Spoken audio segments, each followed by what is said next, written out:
Isang mahinang phreatic eruption ang naitala ng PHIVOLCS pasado alas 4:37 nitong linggo ng hapon.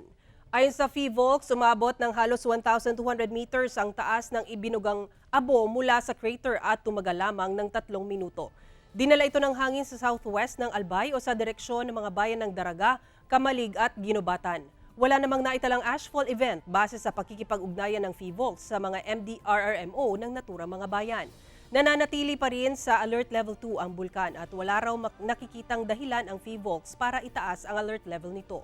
Nagpaalala naman ang opisina sa publiko na iwasan ang pagpasok sa 6-kilometer permanent danger zone para maiwasan ang aksidente na dala ng mga pabigla-biglang aktibidad ng bulkan.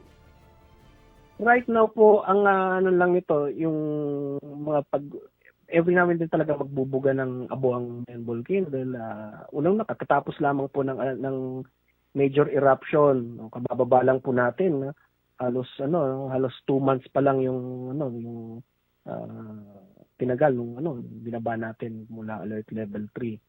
So and every now and then magkakaroon talaga ng mga ganitong pagbuga ng abo. Yung pinakahuli nga po prior to this, December 26.